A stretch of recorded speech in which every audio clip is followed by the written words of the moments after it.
Testing, 1, 2, 3.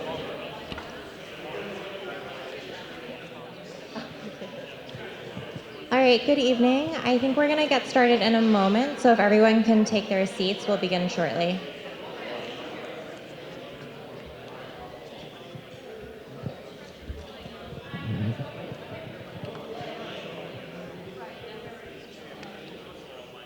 Welcome, and good evening. Welcome to the Ward 5 ResiStat Fall 2019 meeting. Thank you for coming out on this to be rainy, cold, and windy night, but so far so good. I'm Mark Niedergang, the Ward 5 City Councilor. Your 4 councilors at large, Bill White, Stephanie Hirsch, Will Baugh, and Mary Jo Rossetti, would love to be here with us tonight, but there's a full city council meeting that starts at 7, and they need to be there. Unfortunately, I can only stay for a while, as I also need to be at the city council meeting, but I will stay for the discussion about Winter Hill and Broadway and the bus and bike lanes there, the changes on Broadway, which will be very early in the meeting. I want to introduce to you first Joe Lynch. Where's Joe? There he is. Joe is the chair of the Licensing Commission in Somerville, which deals with all alcoholic beverage issues, but also now will be the decision maker on the marijuana retail licenses. And the first 3 of those are moving forward, and several of them will be before the Licensing Commission on October 21st, and that meeting there'll be a public hearing, so anybody who wants to can speak out about it. That meeting will be in City Hall in the big council chambers, October 21st. What time is that, Joe? 6 o'clock in the evening, public hearing on marijuana retail licenses. So before I turn the meeting over to the next speaker, I want to say a little bit about the bus and bike lanes on Winter Hill. We've heard so much about it from people, from residents of Winter Hill in particular, gotten scores of emails and read many comments on Facebook and in the newspapers. A lot of pros and a lot of cons. A lot of people really upset about this. So since I'm your directly elected representative, I wanted to say a few words to you about it and what I think about it. But I also want you to know we city councilors do not have the power to change anything on Broadway. That power and that responsibility belongs to the mayor and the administration, just so you know. But Councilor Klingon of Ward 4 and myself from Ward 5, the areas at Broadway, that part of Broadway abuts, we've been involved in the planning and the public discussion about it. And I want you all to know that I have strongly supported all along narrowing Broadway to make it a safer street, especially for pedestrians. And I continue to support the bus and the bike lanes that have been put in place there. However, I do believe some mistakes have been made in the implementation. Many residents have pointed out that with 3 bridges closed due to work on the Green Line extension, Union Square all dug up, with school year starting in early September, this was not the best time to make a drastic change in the traffic patterns on Broadway. In addition, I understand that there is still some work to be done, some traffic signalization changes to facilitate the flow of traffic, and more street painting to make the rules of the road clearer. So those changes, in my opinion, should have been made when the bus lanes were put in, and I hope that they will be made as soon as possible because I think they will improve the traffic there, which is terrible. I've been out there like all of you have. It is terrible. But you know, traffic is terrible everywhere, not only in Somerville, but all over the Boston area. I continue to support changes like this and making our streets safer because that's one of the biggest things about this that people often forget. Broadway is a dangerous street for people to cross, especially children. It's much safer now. I continue to support making our streets safer and more accessible and better for bus riders who are using public transportation, pedestrians, bicyclists, and when possible for drivers, in that order. We face a crisis in Somerville in terms of pedestrian safety on our streets. 3 pedestrians have been killed just this year and many more injured. And we face the crisis of climate change, which affects the future of our planet and the world that our children and grandchildren will live in. The whole world, and most especially us Americans, need to make dramatic changes in how we use fossil fuels. That means city policies need to incentivize walking, biking, and public transportation, and city policies must get rid of the many incentives that already exist and the subsidies that exist for ownership and usage of private motor vehicles. I understand that many people need their cars to get to work. They don't have alternatives. They need their cars to take their children and elderly relatives around. They need their cars because they are disabled. We need to make more room on our streets for those people who really need their cars, both parking and in the traffic lanes. So what we need to do is get the people who don't really need their cars out of their cars. That's what city policy is intended to do. It's messy, it's challenging, mistakes get made all the time because none of us are perfect. The administration will be presenting about that and hearing from you tonight in just a little while. And please keep the comments coming. They are definitely heard. Councilor Klingon and I have been in constant and steady communication with the administration, urging them to make changes to address the complaints that have been heard. And that process will continue. This is not a one and done type of thing. So thank you for hearing me out on that, and I look forward to talking with you more about Broadway and other traffic and parking issues, which frankly are my #1 priority for the next 2 years because they are the #1 priority of Ward 5 residents. Now I'm going to turn it over to Rachel Borghetti. Rachel, are you here and ready to take the microphone? Rachel lives in Ward 5 on Rogers Avenue, and she is one of the chairs of the Summer Vision 2040 committee. She's going to talk briefly about Summer Vision 2040.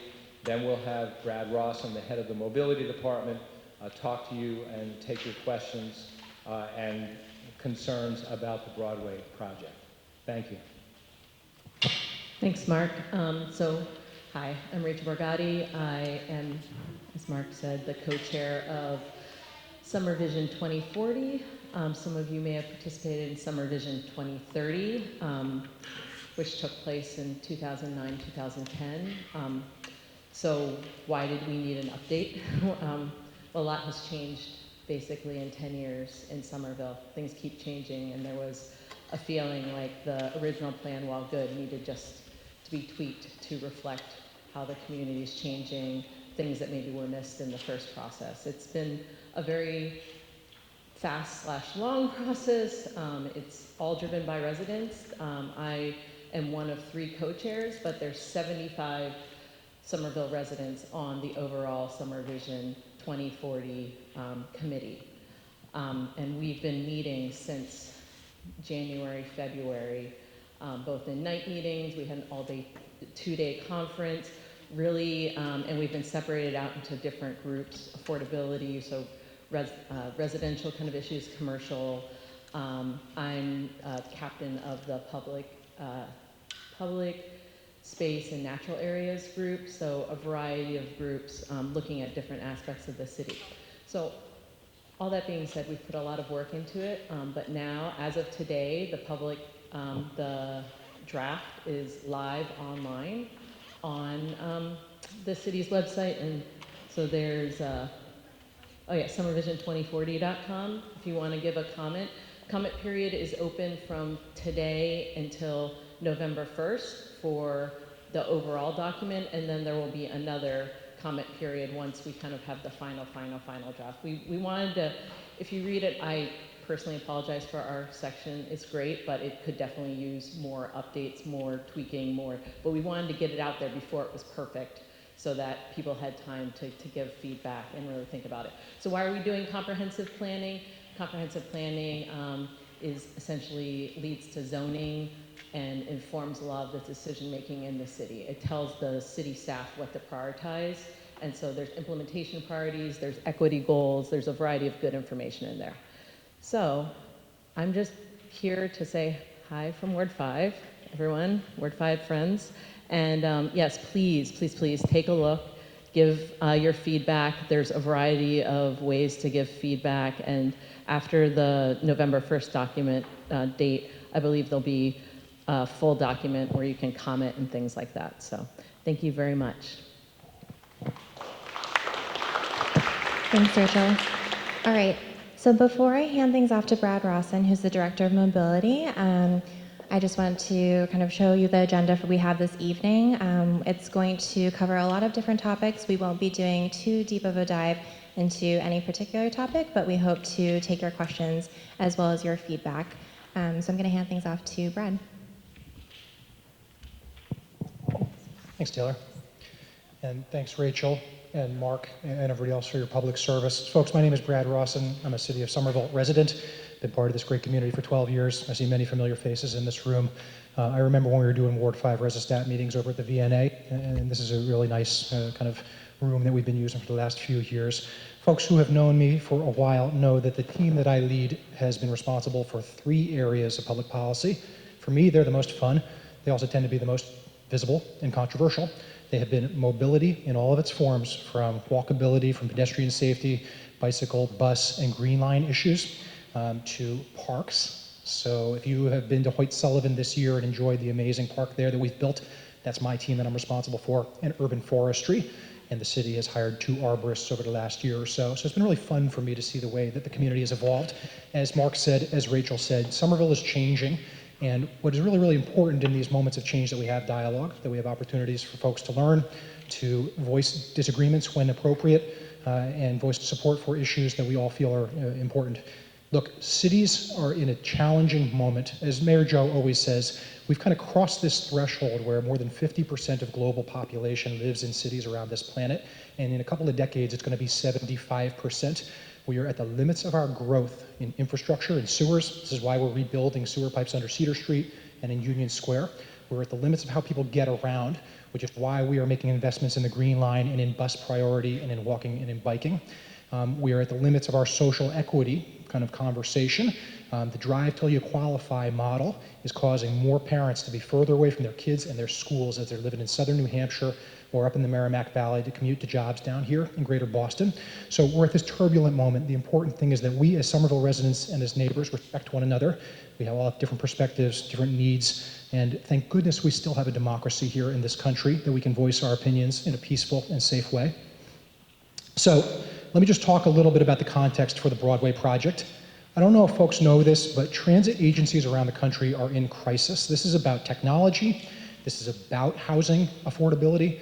This is about 40 years of intentional disinvestment in public transit. Our society made these decisions in the 1950s and the 1960s. It was about racism. It was about investing in suburban communities and excluding communities of color and urban communities. Highways were built.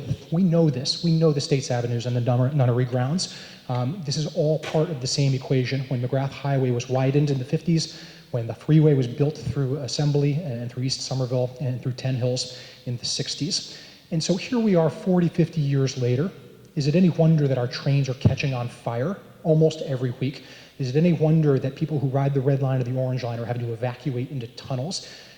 One of the things that has been really interesting about learning about the regional transit ecosystem is that as these dynamics have played out, as more and more people have been unable to afford a home, whether renting or buying in a place like Somerville, and have to move out to Stoneham, move out to Melrose, move out further north, there's no transit out there, of course, right? Who's going to really ride the commuter rail when it's unaffordable and when it's unreliable and it doesn't necessarily get you where you need to go? They're going to drive. And they're going to drive through Somerville. The Commonwealth just published a congestion study. Governor Baker commissioned it, and it identifies about the 10 most congested corridors in Massachusetts. 2 of them are in Somerville. No surprise to any of you. It's McGrath Highway, Route 28, and it's I-93. The numbers are off the charts, and it's not Somerville's fault. Our society and our region have failed us, and we are part of a reform effort under Joe's leadership to try to really right that balance. Look, Broadway and any changes like it are controversial. The status quo is comfortable for us, even when we complain about it. But we have pedestrians being struck and killed by motor vehicles. We have congestion that is unacceptable on every one of these streets. And trying to get ahead of these issues, our community has had a series of policy conversations that include a climate plan, a visionary commitment to eliminating carbon emissions generated in Somerville.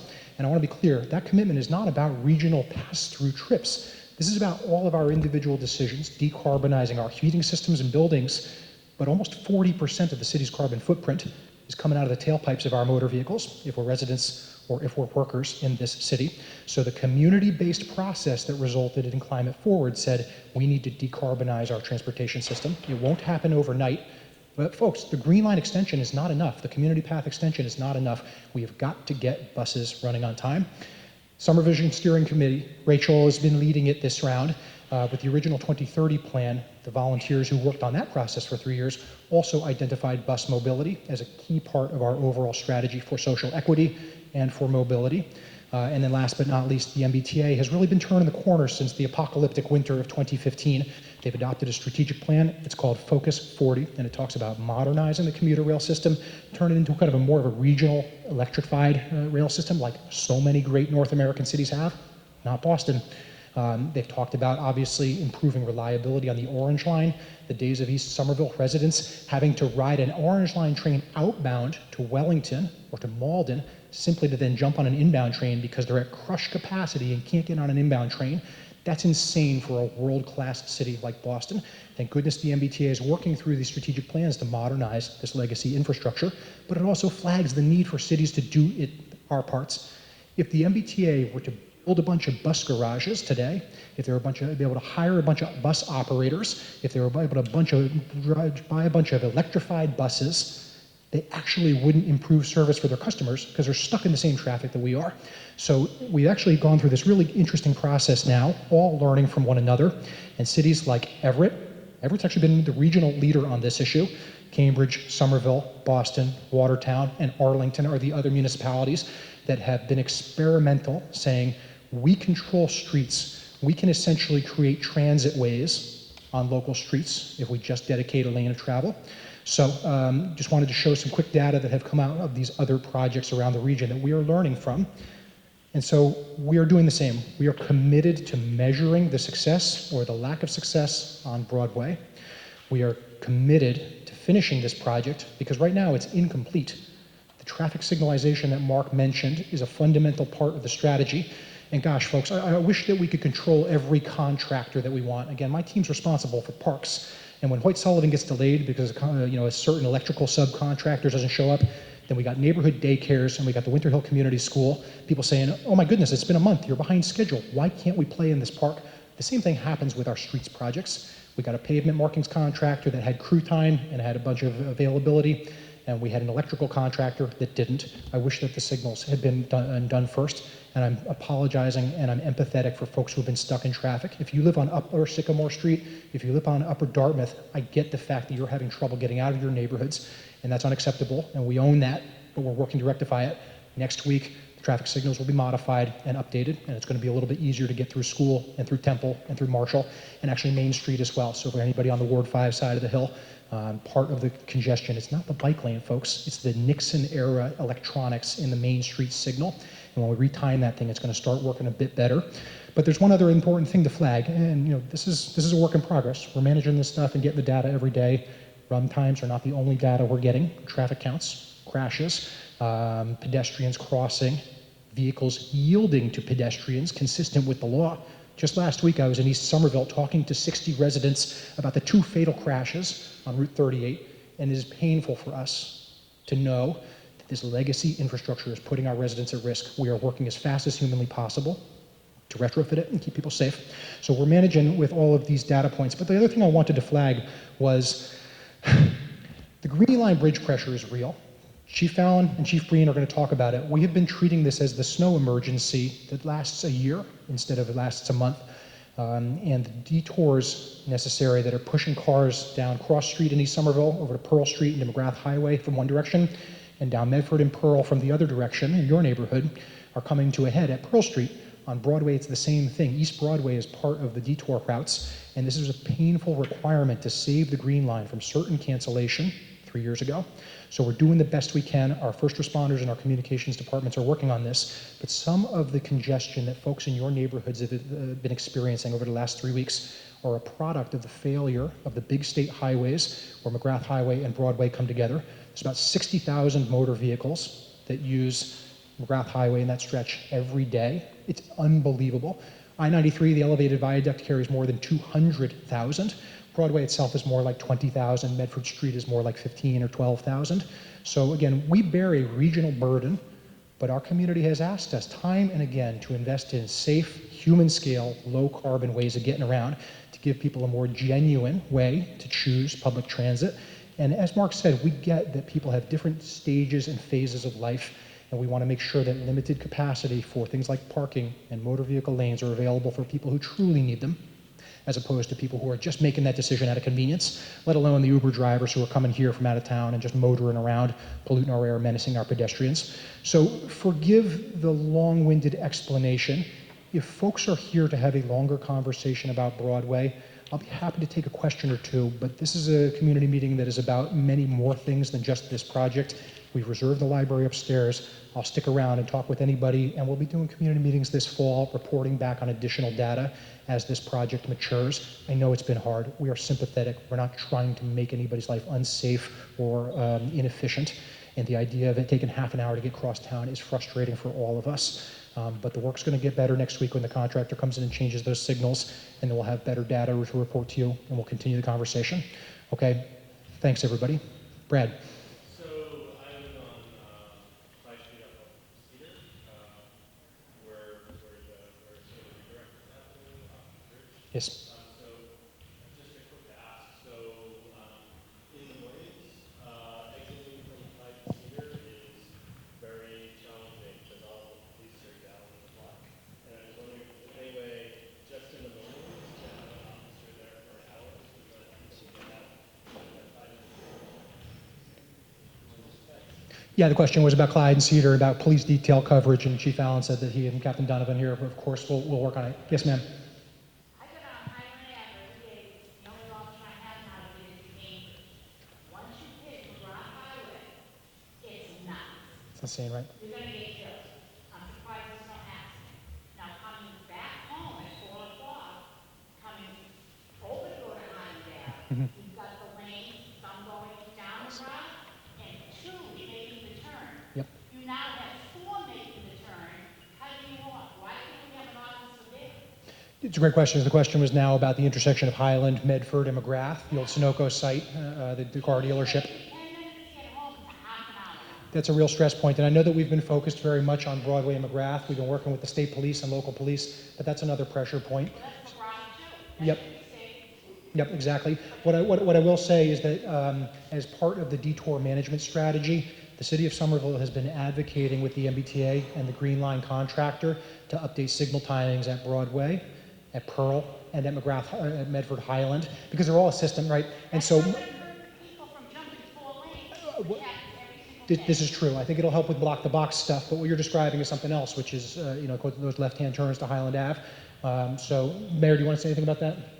Well, just speaking to the chief on this, thank you for the question, because that's an observation you can see at the intersection of Pearl and McGrath, Broadway, McGrath, there, everywhere it happens is you see cars queuing up in the middle of the intersection. So then the next corridor of vehicles can't make a turn or get on. And I got to hand it to our police department. They're working triple duty on every intersection, on inter-streets and on that state roadway. We're not going to run away from it because there's concurrent jurisdiction. It's in Somerville, but the state police won't commit to staying there long term. In fact, our police are down at Broadway and McGrath now because what happens is there's a ripple effect and it can queue things back up long term, 20, 30 minutes because the cars stay in the middle of the intersection. So the chief has informed me they're looking at that and he's already realigning, reassigning officers more to the traffic division, but I want to give them credit because this is above and beyond. Really, the state should be putting resources in it. We're not going to wait around for that because no, it's an impact. I see those intersections. We see them every day. Yes. Yeah. Yeah. Yeah. The people think that if they're in the middle of the crossroad, the intersection, it's going to make their lives better. It's actually not making their lives better at all, and it's making it worse for everybody else. So let me take maybe 1 or 2 more questions, and then again, I'll take things outside, and we'll let the meeting move on. I'll be happy to talk with folks who want to talk about Broadway. Sir, you've been waiting, and I'll come to the front, okay?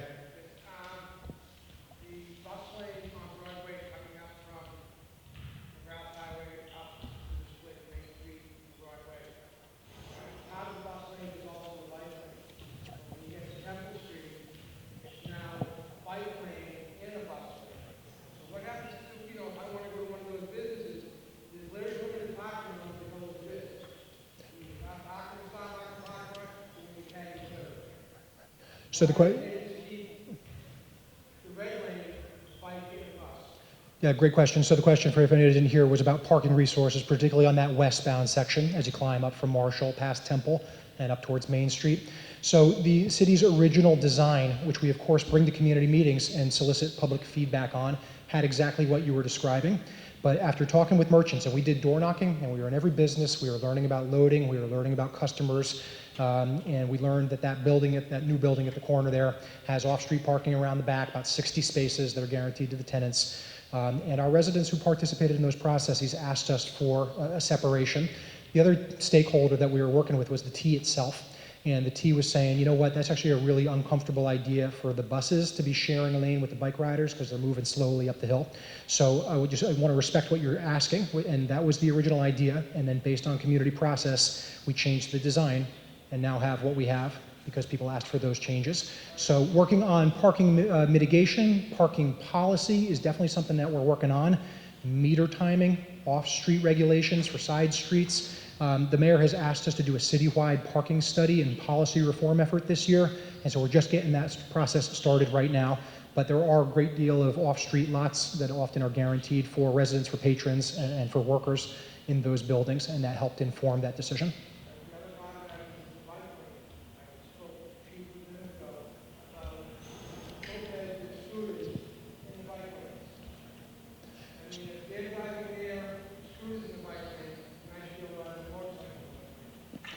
Question was about motorized vehicles in the bike lane. And Chief, do you know, I don't think our traffic code of ordinances prohibits motorized vehicles like mopeds from using bike lanes. It does prohibit them on the community path, but not on bike lanes. And we should figure that out, because my sense is that it's not intended for those users. The intent. I don't think it's the intent of the bike lane. I don't think it's against them. We have to look at it. Right, right. The bike lane? Bike lane, okay. No, the idea is that the speed differential is just way too great when you have a motor involved. So that means that the electric scooters... Mm-hmm.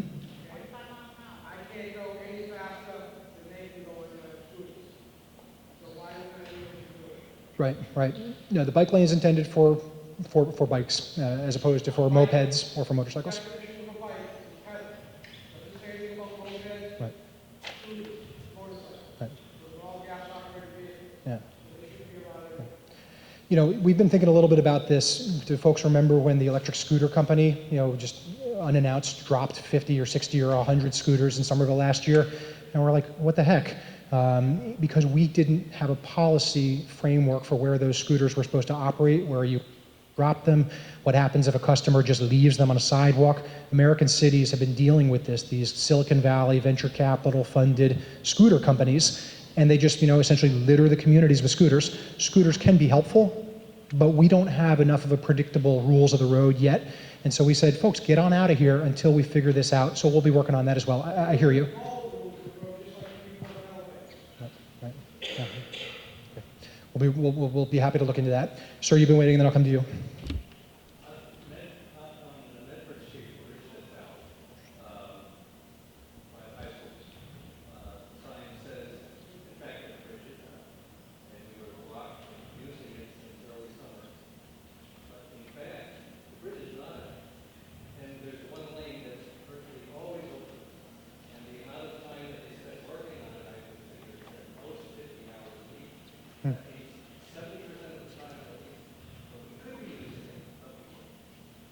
So the question was about the Medford Street Bridge. So you're talking about if you're coming down Medford from Highland or down Walnut Street, and then you're looking left back towards the back of the high school and Gilman Square, kind of that section of the Medford Street Bridge, and half of it is open and half of it is a work zone. Yeah, so I'd be happy to talk with the Green Line contractors, but my understanding is they're working on those bridge abutments. They are building giant retaining walls. The high school team, Suffolk Construction, is building there. The Green Line construction team is building there, and it's essentially a work zone full-time. They're building a bunch of drainage, a bunch of electrical work, and this is about keeping the workers safe, keeping the Green Line efficient. And the Ball Square Bridge has similar dynamics, right? People say, why couldn't you have done it in phases? It would have taken 2 or 3 times as long, cost two times as much money, and these are decisions that we were forced to make to save the Green Line. So we believe them when they say that it's safer and cheaper and faster to do it this way. We get the 311 calls from some neighbors who complain about lighting, about noise, about vibration. So yes, they do occasionally, but I hear you. It is frustrating when you think that there is the possibility of doing something there, and you say, well, gosh, where are these contractors? Why is this facility closed? I'm empathetic to that. Sir, you've been waiting. I like the idea of the one-way, because I live on Hinkley Street. Coming out of Hinkley Street, Broadway, used to be a nightmare, and so that's good. However, I am not so sure when driving down Hinkley, I want to go up to Medford, right up to Medford. We were just in the before, it was that thick, because some people thought they could come off on the busway, and not with the package lane, and so I had to move quick.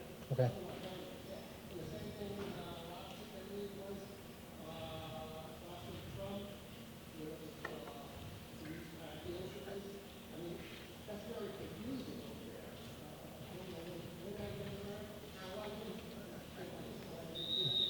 Yeah, okay.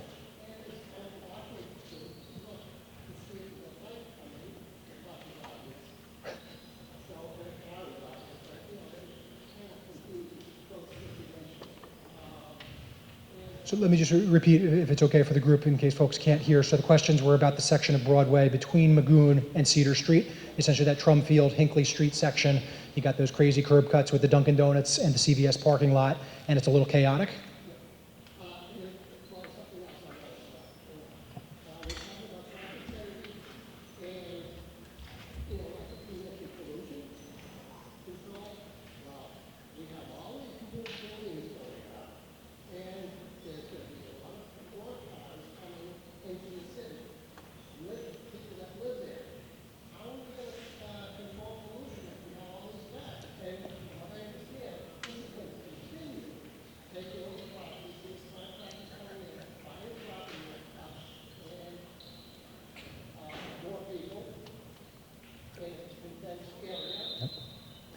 Okay, so let me paraphrase, and this will be my last question, and I'll take further discussion outside just to let us keep moving with the agenda here.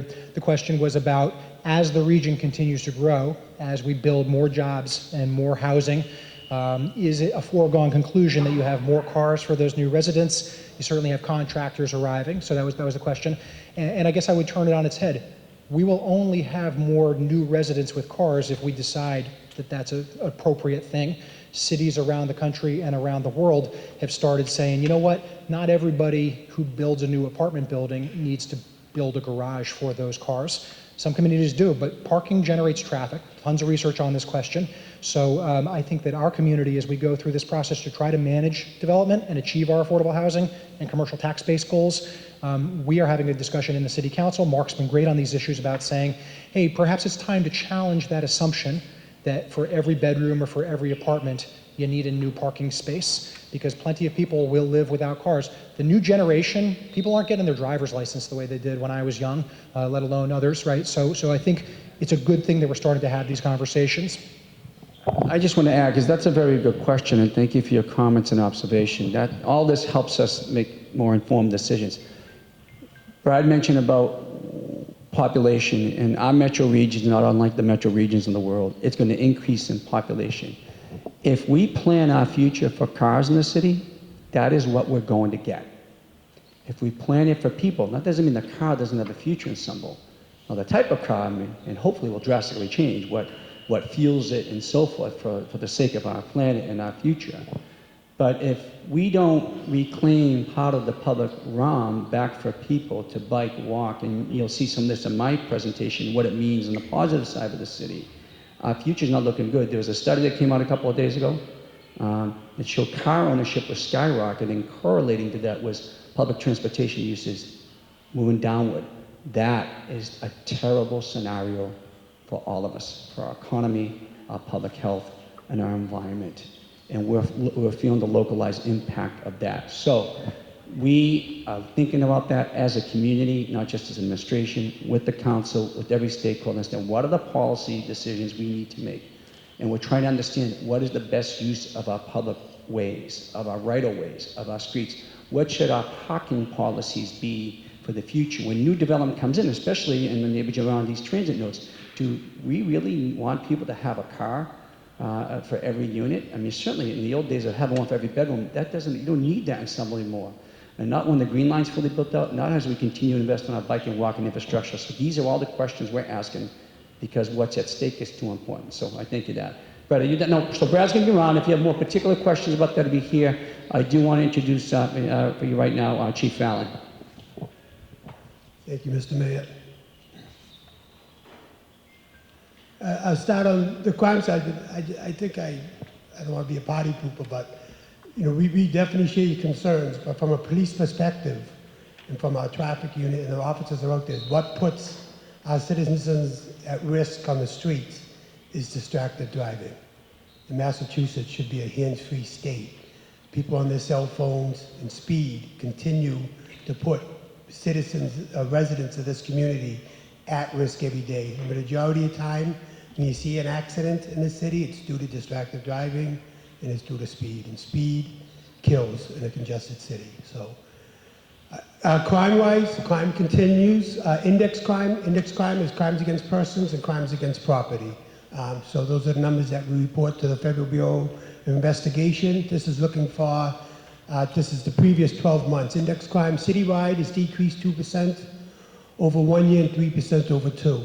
Particularly in Ward 5, index crime decreased 1% over 1 year and 13% over 2 years. However, bike thefts have increased sharply over the past year, both citywide and Ward 5. Captain Donovan, who's here, who's the West District Commander, he would be looking at a map, as you see on the right, talking about it with the officers that are assigned to the West End. We try to deploy these officers in accordance with space and time when these thefts are taking place to get them in the area. We haven't had much success in solving the bike thefts, but we're working diligently, and I'll show you that on the next slide.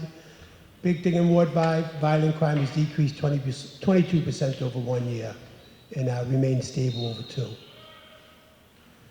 We wanted to give you some takeaways. I won't read them on the left of what you can do to secure your bicycle. And we realize how important it is when somebody comes in and reports their bike stolen. I mean, it can be their primary means of transportation. We've assigned a sergeant to oversee all bike theft investigations, to get it under one commander. Prioritize suspect identification and bike recovery. Again, temporal and geographical patterns. The captains are pushing those out to the patrol force. Neighborhood police officers and area cars are deployed based on that information, and increased resident awareness in meetings such as this. Youth engagement this year is still a big push. We're cognizant of the lens that policing is looked at, especially throughout the country.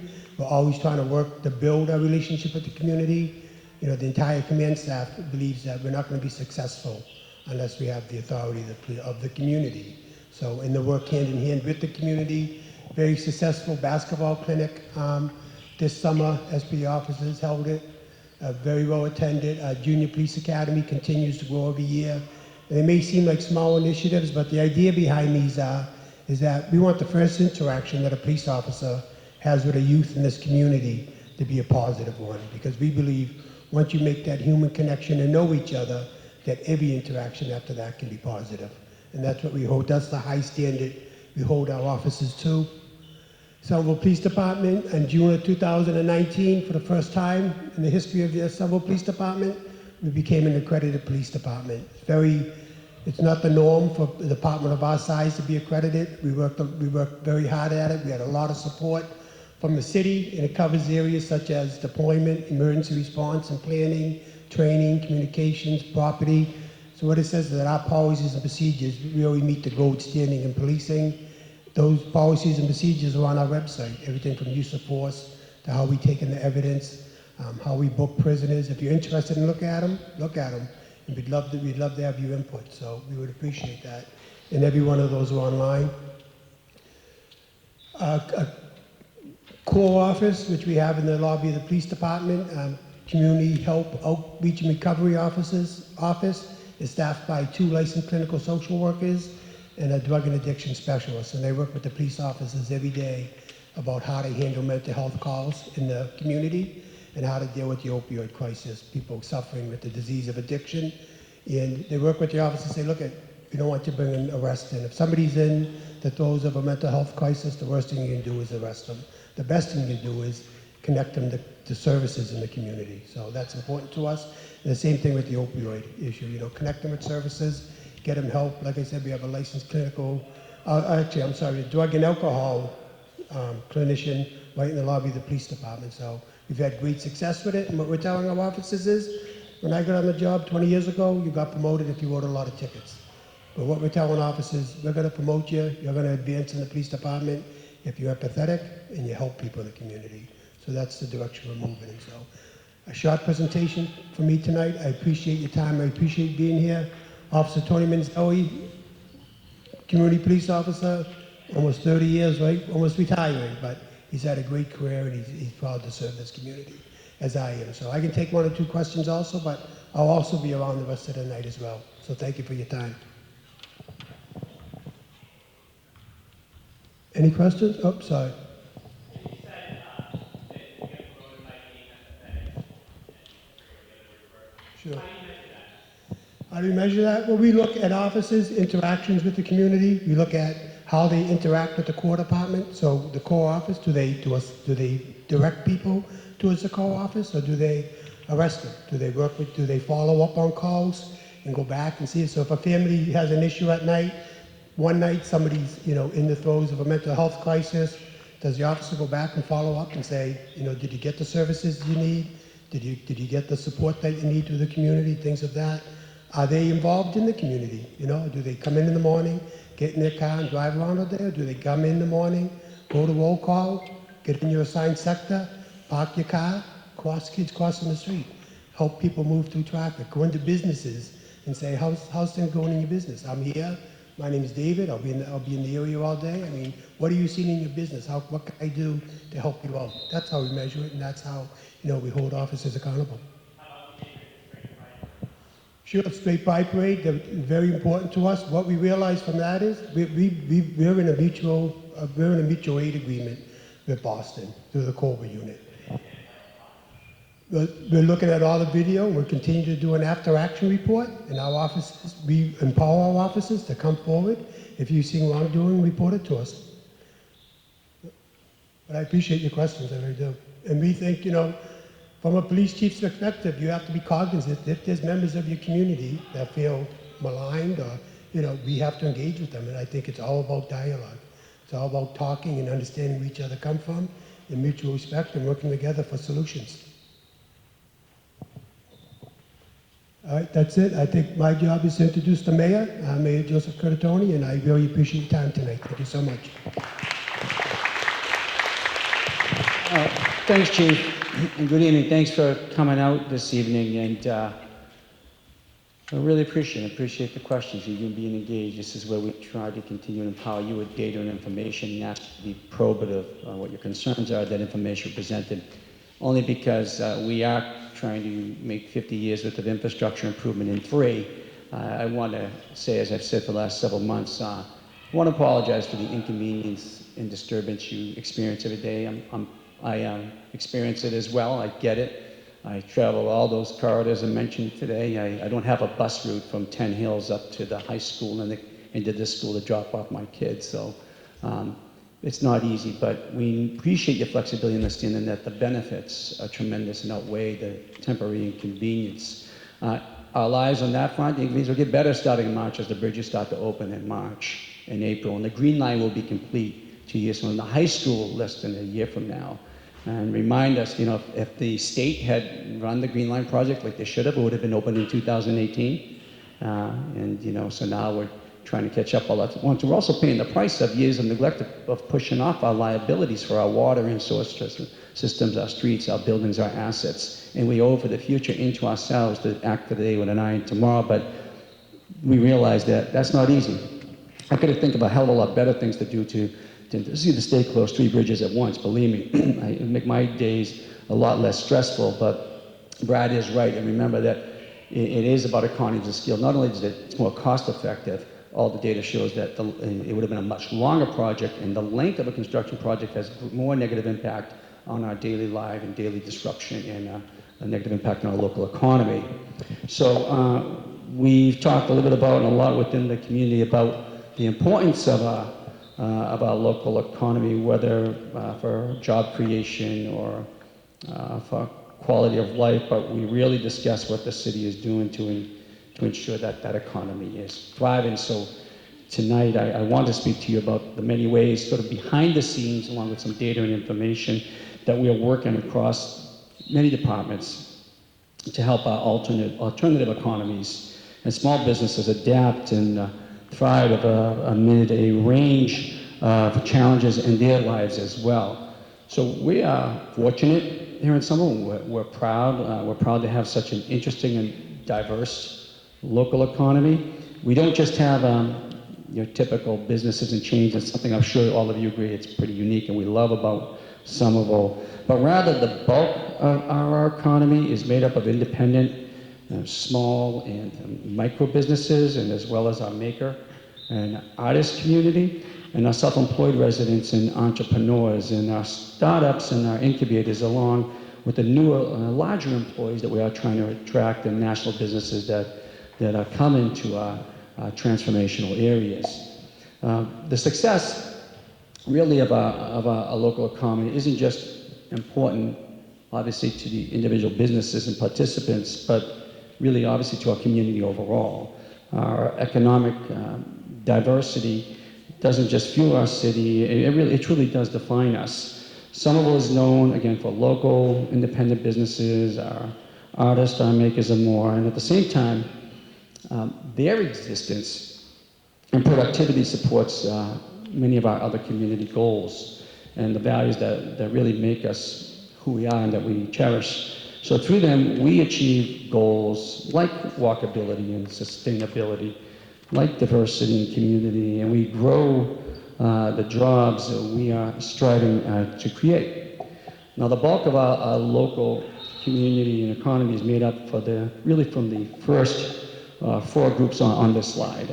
Again, our small, creative, independent businesses, entrepreneurs, and what we call self-starters. So I'm going to speak and take a moment to speak specifically about what we're doing as an administration and as a city to ensure that they stay strong. And a question we should formulate and ask ourselves is, so how does this impact each of us individually? And I'd like to give us just a few examples to consider. We've talked a little about sustainability, and it's certainly a key part of our local ecosystem. And as a key part of that ecosystem, our local economy really aids us in our community sustainability goals. In Somerville Climate Forward, if you haven't seen it, it should be of no surprise. More than a third of our greenhouse gas emissions comes from transportation, with nearly 60% of that coming, as you can imagine, from passenger vehicles, many of it single occupancy passenger vehicles that cut through our city every day. So if we want to reduce our greenhouse gas emissions from transportation, what we need to do, as we've mentioned already as part of the Broadway conversation, is shift trips away from cars. And one way to help do that is to have nearby shops and amenities that make it easy to drive. So I won't have to get my car and to leave the city and go somewhere else. I can walk or bike or take public transportation to my local business district or square. So it is easier not to drive if those businesses in the squares and neighborhoods across the city, they're there, they offer all the amenities we need. So we can also, in consequence, reduce the city's carbon footprint if we support work models that require less commuting for our entrepreneurs and our self-starters who work out of their homes or many of our co-local working spaces. Sorry about that. Affordability, again, is another key part of our local ecosystem, and it's certainly a top priority for our community. One driver of affordability is obviously residential taxes, whether you own or rent or have the cost somehow of taxes passed on to you. So if we want to keep residential taxes low and have the cost, and then what we need to do is shift more of that tax burden off the residential taxpayer and onto the commercial side. We can do that, as I've often discussed and presented in other public meetings, by increasing the commercial tax base. And diversifying that tax base. Certainly as major commercial buildings open up in districts like Assembly, like that happened in Boynton Housing Union, that we get the property tax from that commercial entity. But where we need even greater assistance and there's great opportunity is the diversity of that revenue. Municipalities in Massachusetts have very little revenue raising authority. So the more we can garner from the commercial side, that helps the residential taxpayer and affordability. And the more we gain from different streams, such as meals taxes and sales taxes, that also helps reduce the residential tax burden. Again, an important way to increase all of those taxes and shift it away from the residential side is to help our small businesses thrive and welcome new ones whose revenues and make those revenues increase. So thriving restaurants, shops and services ultimately can help to lower the cost of living here for everyone. And not every community is fortunate enough as Somerville to have that diversity of revenue that is cultivated here. The other part of the ecosystem that aligns with this is just our overall quality of life.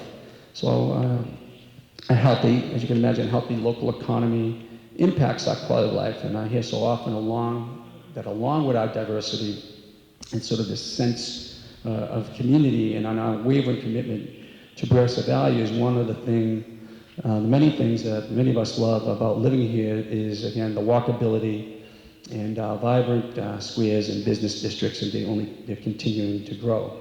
So we can help small businesses thrive and welcome new ones to those funds that increase. And if we want residents to be happy living in Somerville, we really need to have vibrance in neighborhoods and squares with sidewalk life and activity. What we don't want are static streetscapes. So some way we work to achieve this is through the mobility improvements we talked about. I'm going to present some data on this shortly.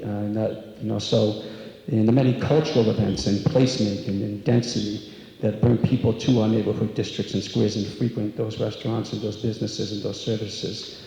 And that really thrives and really fuels those local businesses in our economy. All of them within walking distance of our home. But there are pressures that mean we're going to have to remain vigilant. For better or worse, our experience, and as Brad has mentioned, we all know a lot of changes both locally and certainly globally. Change is inevitable and it is happening constantly. Some are out of our control, so we must make the best of it and decide how we can adapt and what we must do to innovate globally. And again, you hear this is real. We are facing climate change and a growing population, the culture of convenience, including the shift to an online economy. People say retail has been turned upside down. Think about how we engage and access goods and services compared to several years ago. And that is competing with your traditional brick and mortar businesses. Locally, we have changes coming from new development that we need to manage. We have construction impacts, infrastructure work to mitigate. And we're part of an international population shift, and Brad mentioned this earlier as well, to the urban core. In fact, this is the greatest demographic shift in the United States since mid-century, where people of all ages, your millennials, the X generation, the baby boomers who want to age in their urban dream community, shifting to the urban core where they're connected to public transportation and amenities and culture and lifestyle. This is all contributing to the pressures on real estate, which impacts not just residential property owners, but commercial rents as well. Our businesses, like our community, face both change and challenges. And really there is no quick fix. And we have to think about how do we help these businesses survive now, and what do we do to make sure they're equipped to be truly resilient in the future. So our local businesses again face competition from big box stores and chains.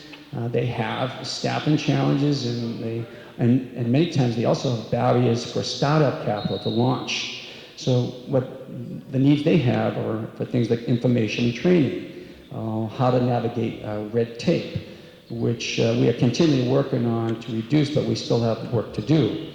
Some face equity issues that create barriers to entry for minority and other business owners. And as I mentioned, construction and real estate, including rents, can present other challenges And we are working daily to focus on getting the members of our local economy through the immediate challenges. And we're working on building resiliency and adaptability to meet that changing market so that they can also prepare for that stronger future.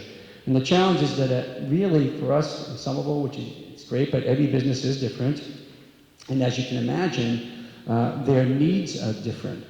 But as I mentioned in the slide, the old model of economic development wasn't addressing, as you can imagine, the current challenges that small, micro, or alternative and startup businesses face. So what we did as a series, we began thinking creatively about how to address really what we call modern economic development needs. But here's some important information. We needed to up our game because, as this data shows, the odds are really against the motivated people who opened their own businesses. I give a lot of credit to that. That is a journey, and we want people to aspire to chase that dream. But as the data shows, half of the small businesses nationally fail within 5 years, and 1/3, as the slide shows, fail within 10. And just as our community and economy is diverse, our solutions and support systems, as you can imagine, must be adapted and updated to fit the needs that come up so we can buck that trend of failure. So we must be personal and innovative when it comes to supporting and helping to find solutions, because every business, again, is different. They all face different challenges and different changes. So through workforce development and business development, real estate development, and everything in between, we're trying to attack this. So I'm not going to list how we're going to work to counter all of these challenges, but I am going to try to attempt to give you a window into 3 broad examples of what our alternative economic development really looks like in action. Starting with a closer look at some of the ways we connect customers to our small local businesses while also supporting the local economy. So Somerville, as we know, is known and loved for its strength in the arts. But when the Arts Council, for example, hosts some fun festival like the gay dance party or honk that's coming to town or Upbeat, it's not just a great way to spend a Saturday, which I love to do and participate in. It's really an immensely effective way to support our squares and our local businesses. So what we have found, and we have found that all these alternative solutions to economic development can be found in surprising places, such as the arts. We have an existing strength in the arts. We have a large artist community, and we saw an opportunity to boost really that strength at the same time as our local economy. And what this data shows, and it's pretty clear, that for every $1 we spend on these festivals, or murals or cultural events, what we see in return is $4.40 in local economic impacts.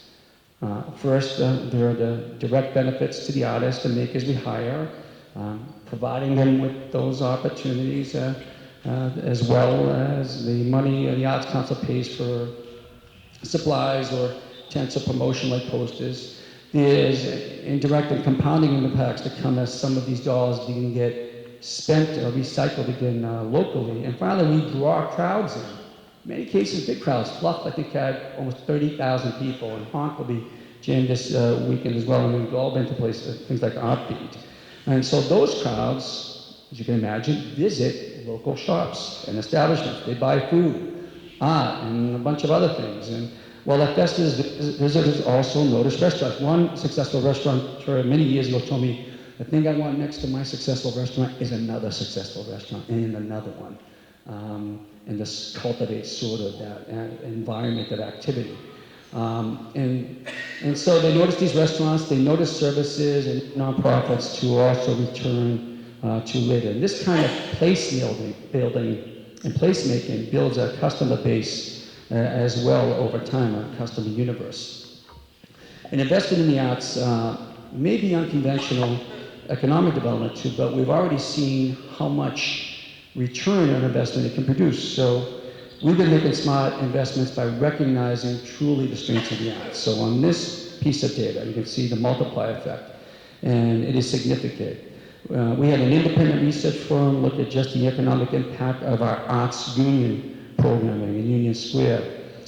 Just on that alone, and we did this about 10 years ago. Even 10 years ago, the arts series was found to be injecting, as you can see here, between $200,000 to $350,000 into Union Square annually.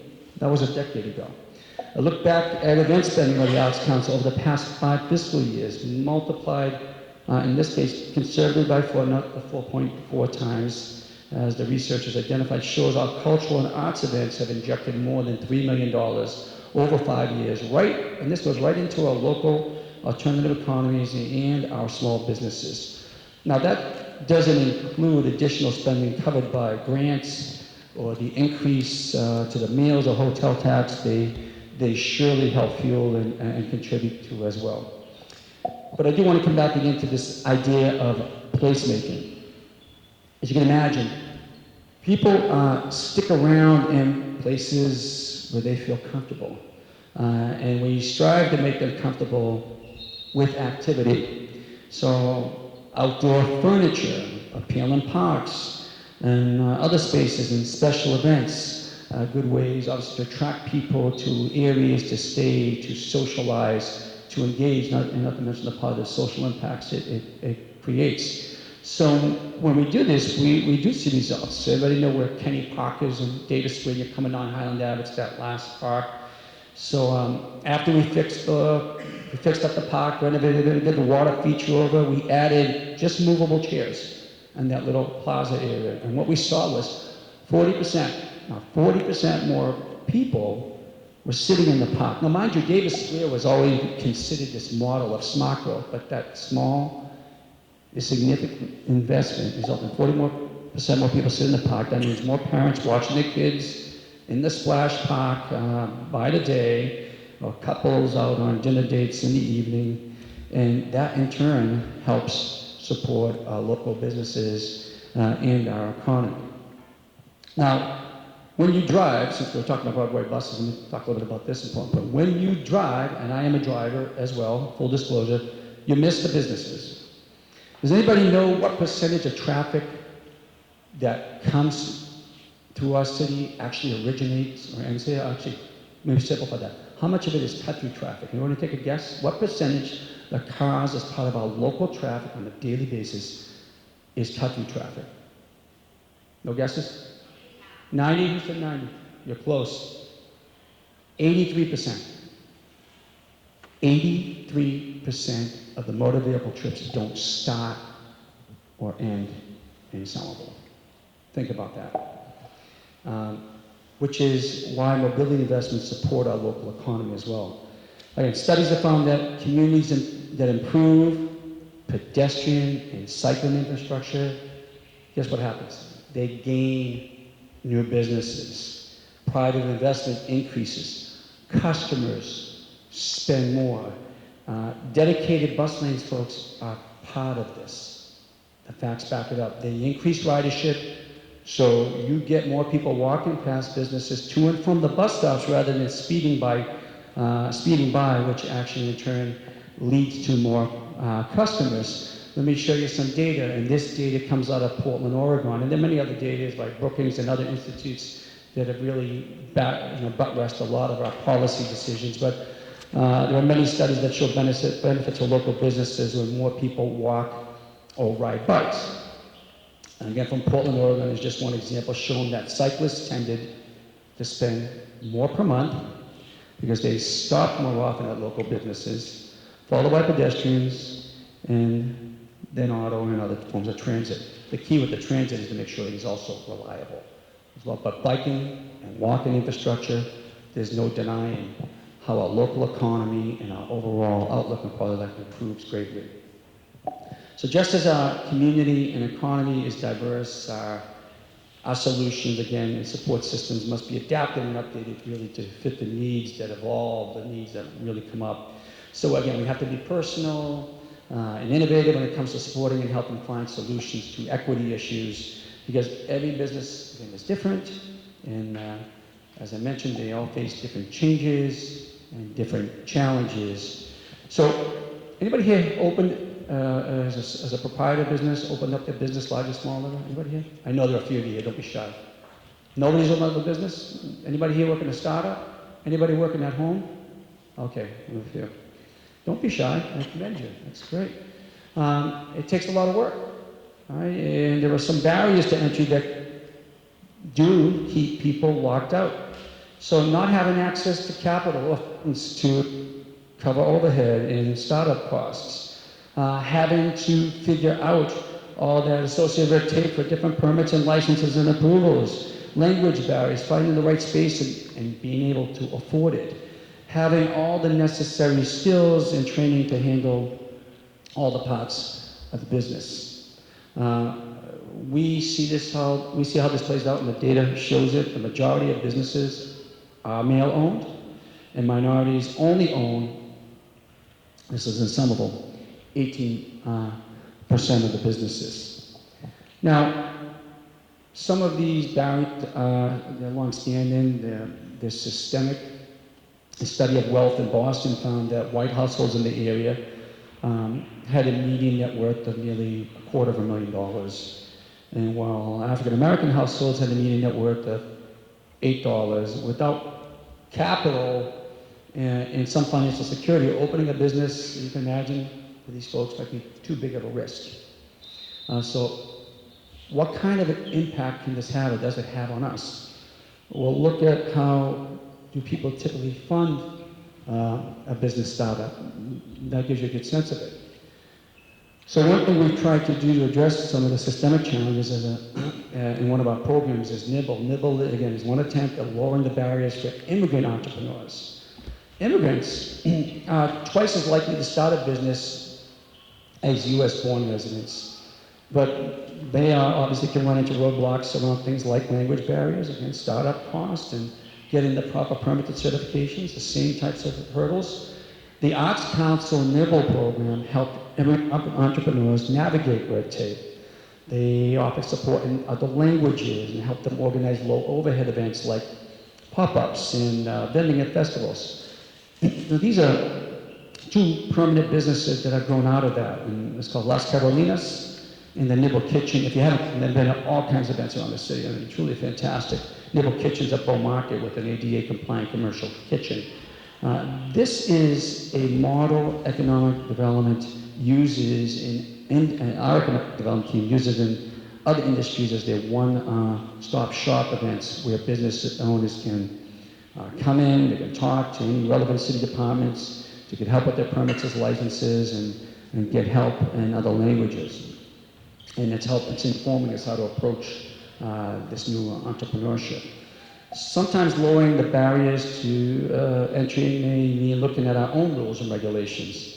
And I think we can all agree government at all levels has red tape and bureaucracy. We want to be able to pierce that veil for people who want to start their own business opportunity. Liquor licenses, for example.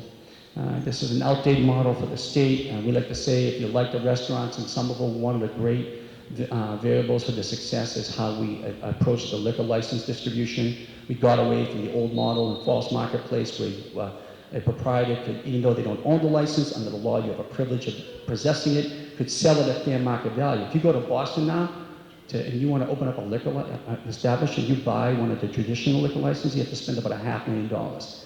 In Somerville, it got up to about $200,000 or more. So imagine, I'm going to start my own establishment, I have to spend $200,000+, and I can't put that into concept of design or my dream.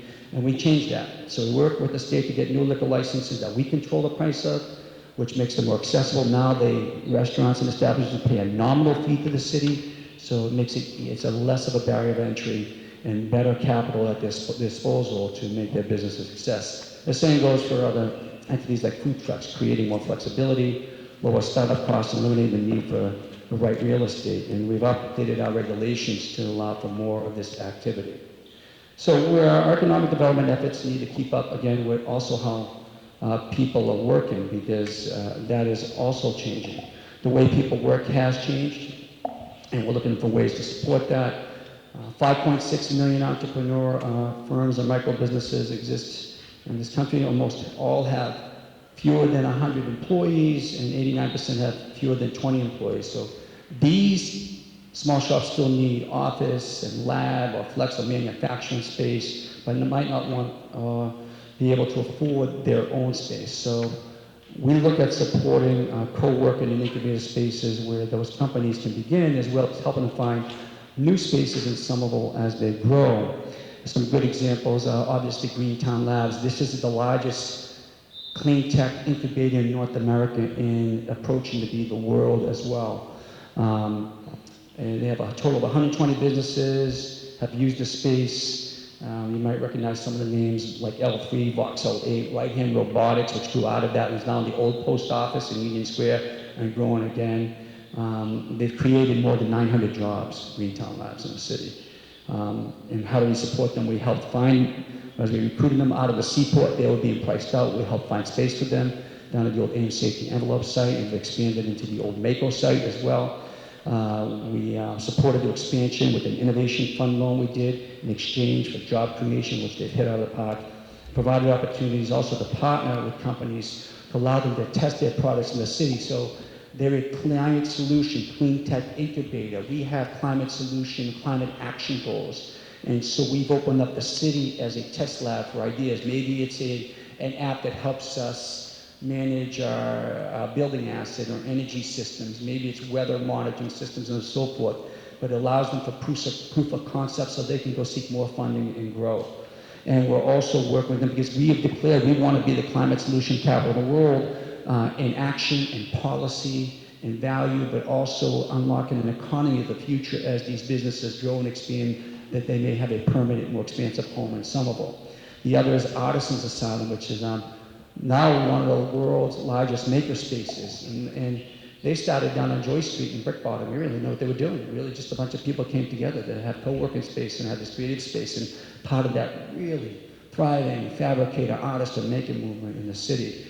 And it's not that we give them everything they want, but when you get a reputation of being creative and wanting to do work with businesses, they come here and they want to work with you.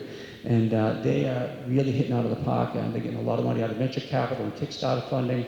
They are 150 small businesses and 100 jobs created, and they're partnering with our community and our schools as well. But it's, sorry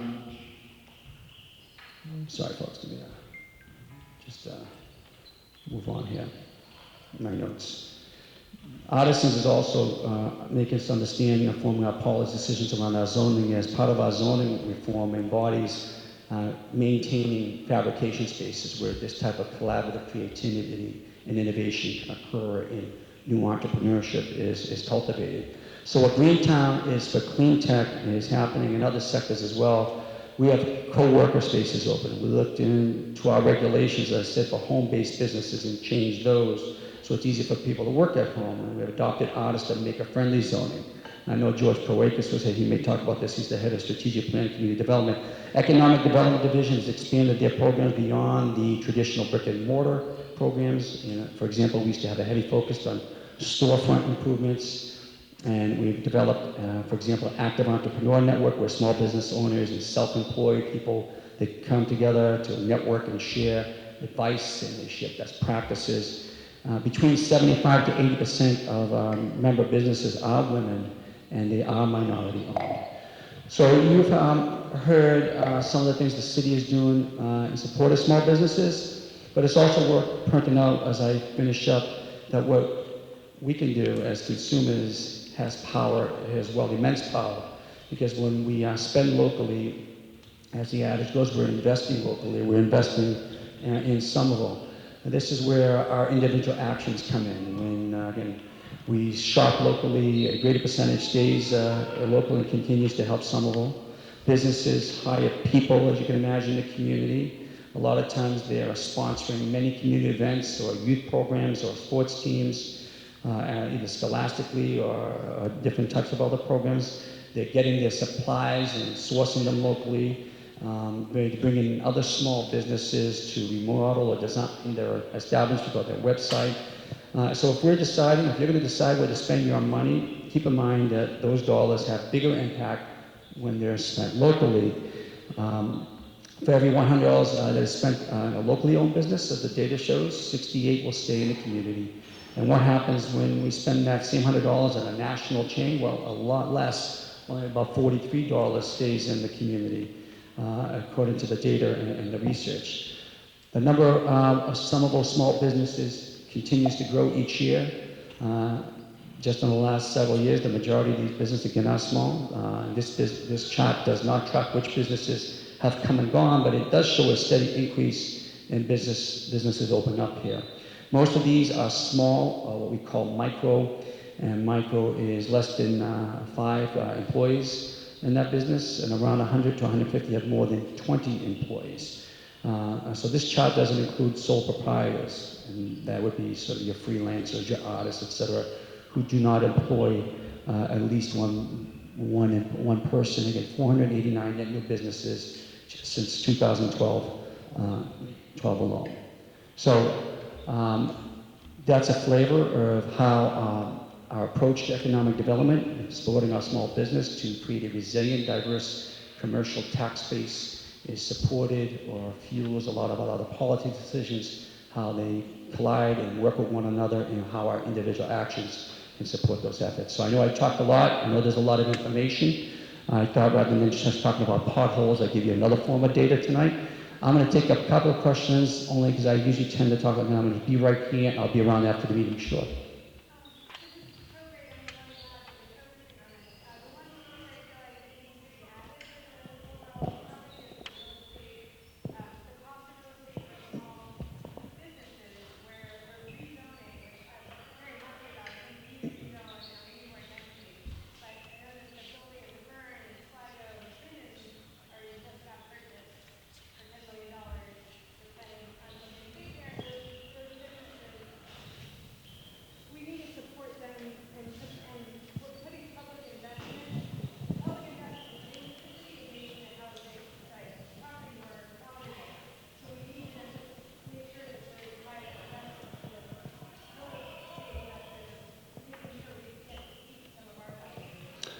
Thanks. I'm going to try to summarize for those who couldn't hear.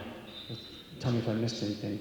One of the focuses in terms of the challenges for small businesses and keeping them here is the cost of real estate, rent and or purchase, in this case rent. And it's true, rent increase or instability is impacting local businesses. And we need to consider policies, either these are zoning or regulations, to ease that burden. One example of a concern is you've heard about the purchase of real estate in Davis Square, above where the Burren, the Sligo, McKinnon's, I'm going to be missing a couple, where pigs fly, etc. All things that we love are part of the character of the urban edge in Somerville. First, let me get to that point real quick, as I'll tell you, there's been a land purchase there, and there's going to be a hell of a lot of community process before anything is approved, if it is approved. And whether it is a housing development, a tech company, a hotel, it's a challenge we need to be prepared to address at all times. And what we make clear in those cases there is that we expect and want those local, that character of our streetscape, whether we frequent those shops or not, to be part of that future. I want to make that clear, but there's a long way to go, and it remains to be seen if that works there. We have a lot of questions and concerns as well. However, you bring up a good point, and we believe in collecting data and information. One of the things we're going to be considering launching, are going to launch, is really a startup micro business advisory council, because we need to understand better the impacts of state tax policy on the local economy, on our small businesses, how our regulations may envelope or absorb them into too broad of a policy change. We explain an incubator has a bunch of small businesses, and the question is, should they be taxed at the same level as a larger entity? Those small businesses, that startup economy, those micro enterprises, fueling the next generation, the next great thing that's going to support some of us economy for a long time. We're trying to understand that, as well as including other opportunities to support them. I will say, at the end of the day, in places like Davis and what we've already thought about in Union, small businesses, especially at the street level, who depend on that consumerism, that consumer base, the greatest thing we can do for them is make sure they have daytime upper story tenancy. That means people working in the square during the daytime who frequent the shops. Davis, there's a lot of conversation. We're getting a lot of great feedback. in support of or concerns about how we're moving forward in Davis, and that's important to help us make the best decision possible. But if we don't support businesses to bring in revenue, what we like about Davis, for example, that's going to turn into Harvard Square. How many times did you hear, we love Davis Square because it reminds me of Harvard Square when it used to be Harvard Square.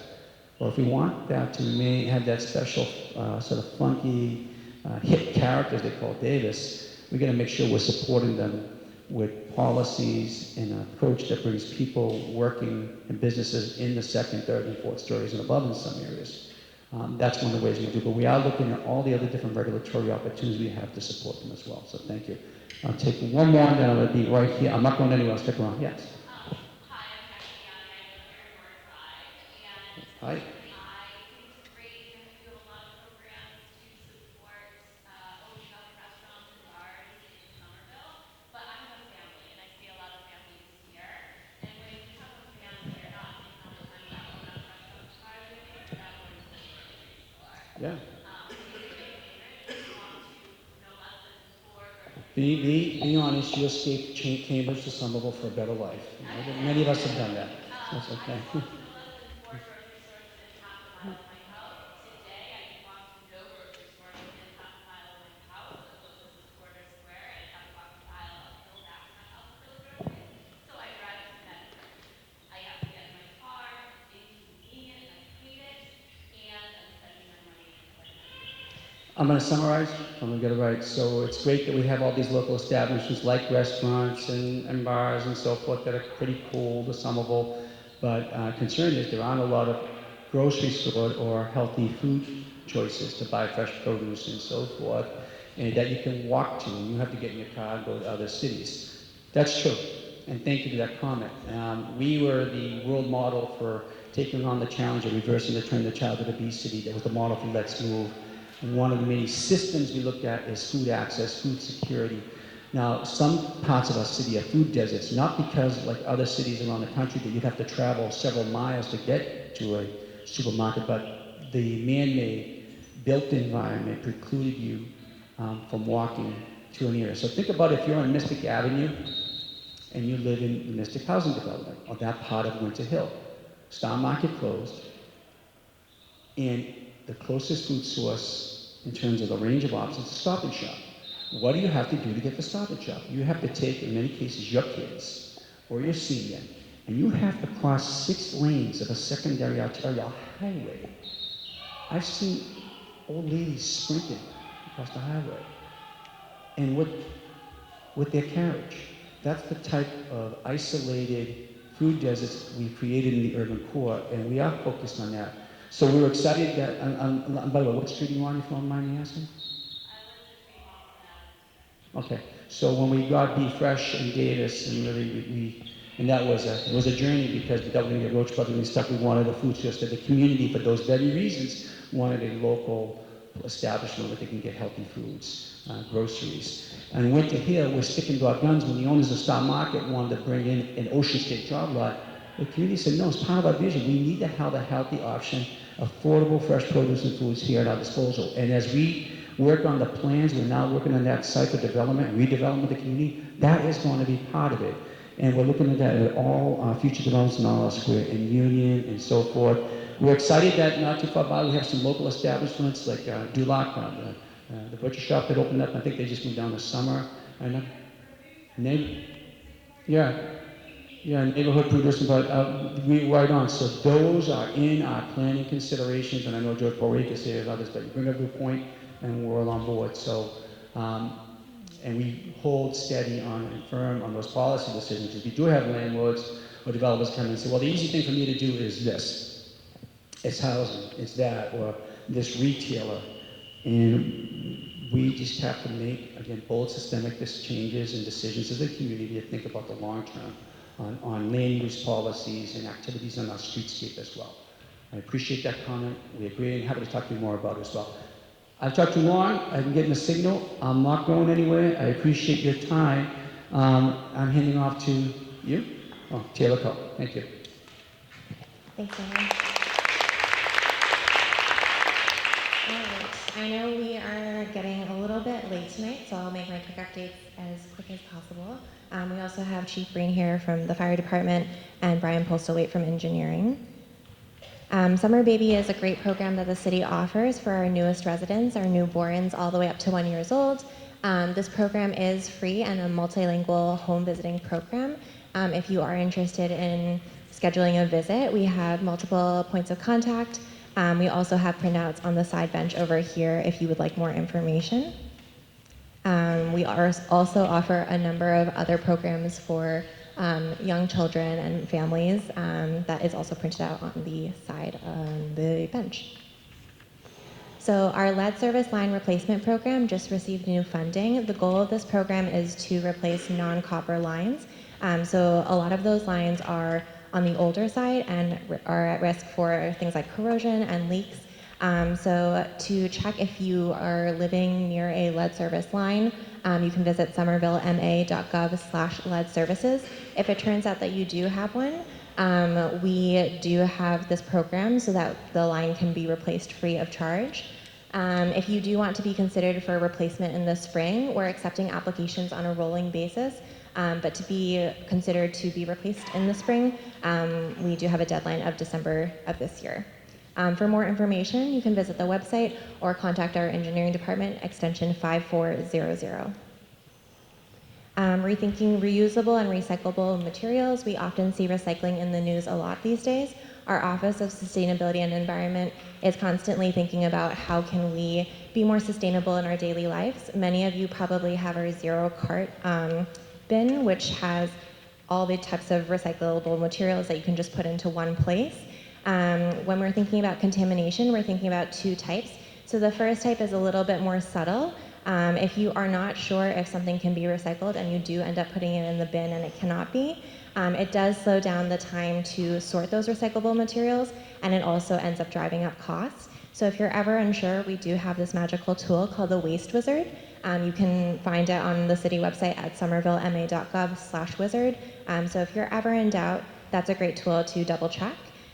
Things that you can recycle include clean metal, glass, and rigid plastic and paper containers, as well as clean paper and cardboard. So the second type of contamination is about food or liquids. If you've ever wondered, does it really matter if I just rinse out the carton or, empty out the last bit of food or liquid? It does make a big difference. The people who sort it and the machines that we have sorting it, it does improve efficiency, as well as it does help keep costs stable as well. For things that we do not want to be recycling include plastic bags, plastic wrap, or film. Even though plastic is mostly a recyclable material, these sorts of materials like plastic bags do get stuck in our sorting machines. For any more information, feel free to visit the website. recyclesmartma.org/FAQ also has some great information. Just a reminder to register to vote if you do want to participate in the city election on November 5th. The deadline is approaching very quickly. It's, I think, less than a week away on October 16th. There are 3 ways to register to vote, including online, by mail, or visiting the elections department at City Hall. For more information, you can visit the city website at somervillema.gov/elections. So the Kennedy Schoolyard will be redesigned. The funding for the design has been approved. Right now, our Parks and Open Space Department and team, they're working to redesign the Healy Schoolyard, the Brown Schoolyard, as well as the West Somerville Neighborhood Schoolyard. So as soon as those projects are moving along, the Kennedy Schoolyard is next in line. And then lastly, the Green Line extension updates. So this project is on schedule to open by the end of 2021. In order to make this project possible, we have had to close bridges. Some updates include Broadway Bridge is on track to reopen next year in March. The Washington Street Bridge is now expected to be closed throughout the winter, but it will be opening in April of 2020 instead of in the fall. Medford Street Bridge will reopen in late spring of 2020, and then the School Street Bridge is expected to close in early spring of next year. Our next public meeting will be in November 2019 of this year, so stay tuned.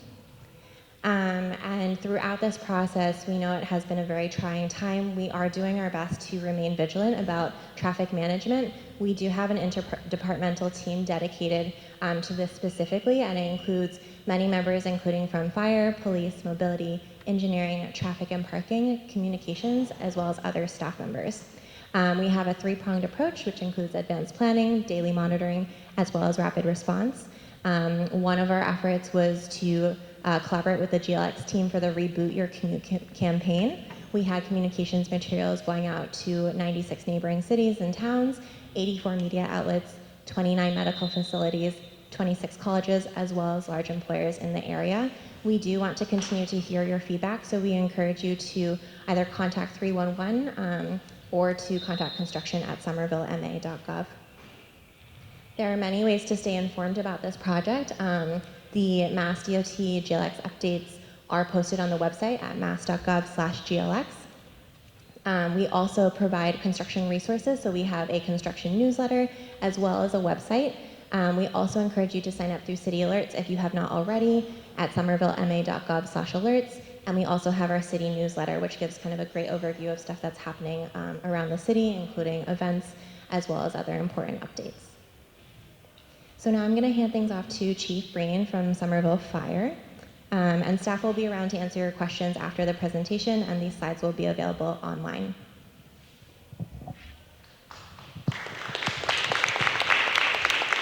Thank you, Taylor. Charlie Breen, Chief of the Fire Department. I have a brief presentation tonight on fire department response times during the past 6 months construction period, as well as about a career open house. Even though my presentation is going to be brief, I can assure you that the planning that the fire department did was anything but brief. Before the shovels hit the ground, myself and my command staff were sitting down. We modified response plans. We modified response routes to handle all these bridge closures. I have, as Taylor showed, the dates of the bridges reopening. Believe me, nobody's going to be more thrilled for those bridges to open than myself. One of them is for a selfish reason. My wife has to drive my daughter every morning up to the high school, and boy do I get an earful from her because we live on the wrong side of the Ball Square Bridge, and she's got to go through the traffic. So for selfish reasons, I can hardly wait till that bridge opens, but also just to make life for the firefighters and myself a little less stressful. We also, besides modifying response areas and plans, we entered into agreements with Cambridge Fire Department. They give us an automatic response from the Porter Square Fire Station. Boston gives us an automatic response for anything in East Somerville. Arlington and Medford have also, the fire chiefs, agreed to help us out if necessary. So it's been a great help for us. We also have an extra engine in service on the other side of the Washington Street Bridge down by the Holiday Inn, Monday through Friday from 7 to 7 during the peak traffic hours to help in responses in that area. And as you can see, our plans have worked. Despite the Washington Street Bridge, the Medford Street Bridge, the Ball Square Bridge being closed, and Union Square being under major construction, our responses for the past 6 months during this construction period this year are actually faster by 3 seconds than they were last year, and faster than the 3 years before. So our plans worked, and our planning has paid off. I give a lot of credit to the men and women of the fire department who actually have to drive the apparatus through the streets on responses, and the officers that are in charge for their professional work. I can't thank them enough. I monitor response times daily. When I come into work, I get a report for the past 24 hours. Any excessive response times are flagged, and we delve into why there was a delay, and we make changes as necessary. It could be just something as simple as they get hung up on a corner. I reach out to the police department on traffic and parking.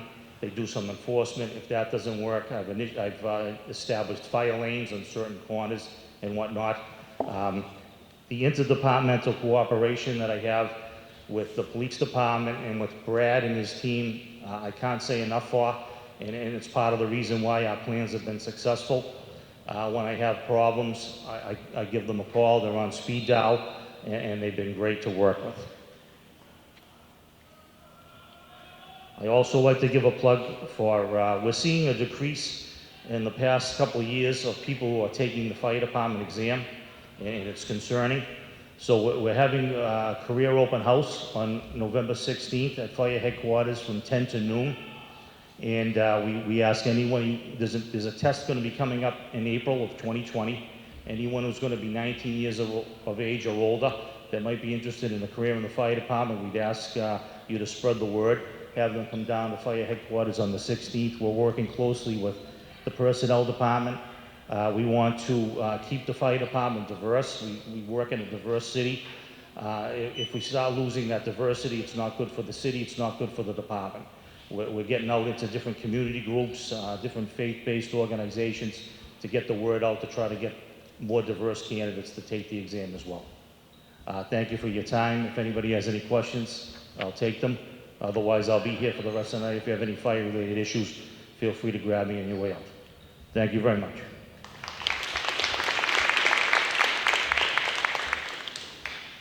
I pass it off to Brian.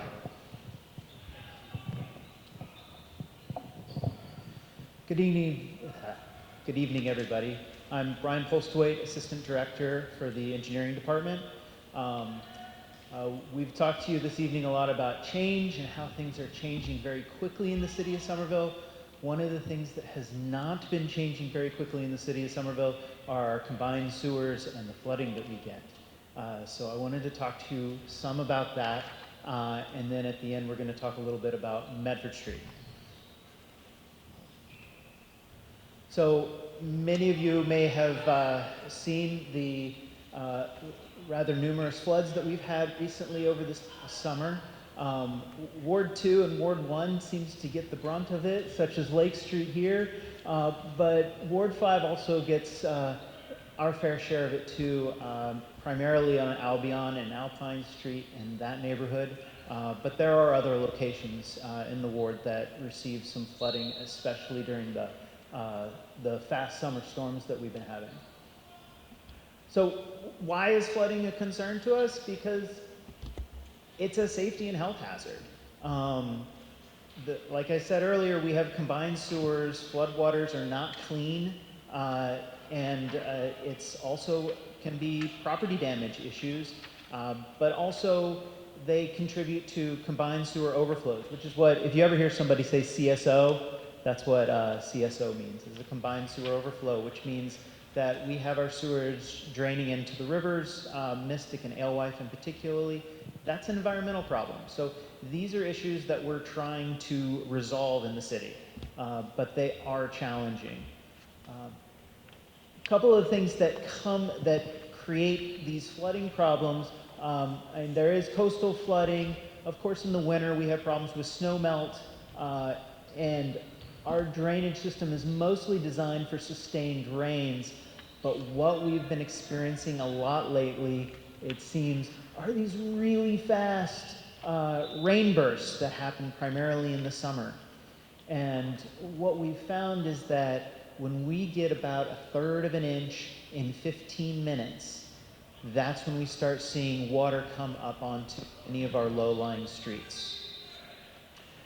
And we also feel that we've been getting a lot of these floods lately. So we went back and looked at the data that we could get from nearby rainstorms, and we've had 12 this year, and the year's not over yet. Yet in the past, we tend to only have, at most 6 to 8. So we've had a lot more rain this year. Now, whether this is cyclical or if this is an upward trend, I'm not experienced enough to be one way or the other, but I know it's an issue that we have to deal with one way or the next. And so a lot of this is city response and getting our crews out there so that we can clean the basins and clean the systems. But it's also a lot about trying to figure out what our long-term goals are and how do we fix this long-term. Part of the problems after we get past the emergency issue is dealing with geography. We have some low spots of the city, But we also have pipe capacity issues because our sewer system's 120, 150 years old in many places. So we need to address these issues. The demands of the 1800s are different than the demands of the 2000s. So we have to start thinking, how are we going to upgrade these systems? How are we going to make sure that especially our low-lying areas don't have ankle, knee-deep water? Oh, and the last thing is climate change. This could be an issue. We could be seeing this more often coming ahead. So now's not too late. So that's why we're working on this now. So what's our path? Many of you who here see the work in Union Square? It's getting really late, I know. So yes, it's really trying from a traffic-wise standpoint, but when it gets done, it will be improving runoff, that a drainage corridor that drains nearly 60% of the city. But that element's not it. We have many other sections of the city that have these problems. So we're going through a process of evaluating and studying and modeling our sewer systems. And then we're going to go into a whole set of projects in the next few years. And not all of these projects have been determined yet because we're still trying to model and understand the system. But lastly, I just wanted to remind everybody that flooding is real. We're trying to resolve these issues. In the meantime, it's important that we know that there are flooding conditions on many of the streets that we live near and live on. This is roughly the Ward 5 area, and everything that's blue is in a flood area. This is the worst case scenario. This is a 100-year storm projected out, expecting climate change will have an increase in rainfall. And so the blue areas you see are flooding areas, roughly 1 to 2 feet deep. So as we're moving forward, while we're trying to fix the system, we also have to live with the system that we have. So we are constantly working on, and we're getting ready to push out a flood risk communication package in multiple languages to help all of us understand the concerns that we have with flooding, how to be around flooding conditions, and how to protect our homes, our property, and ourselves in these conditions. So that's what I have for this evening. I think I'm the last one. I'm happy to answer questions, and I'll be here for a while afterwards. Thank you, everybody.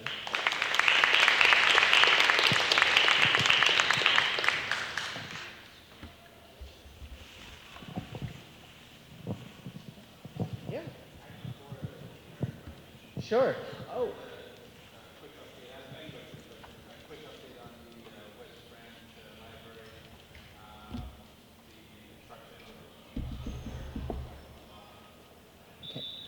I don't have a specific return.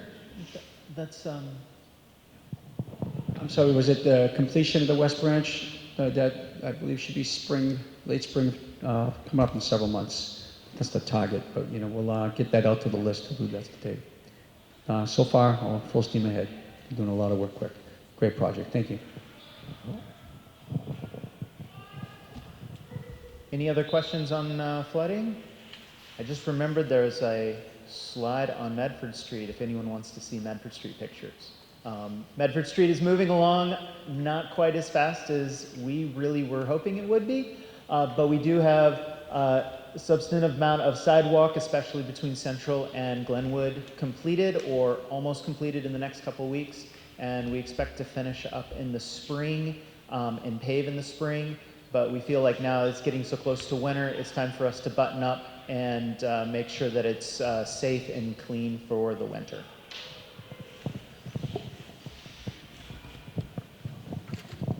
All right, thank you. I think we're going to wrap up. We will be here to answer any questions that you have. These slides will be posted online. If you're interested in signing up for the city newsletter, there's the link. Thank you.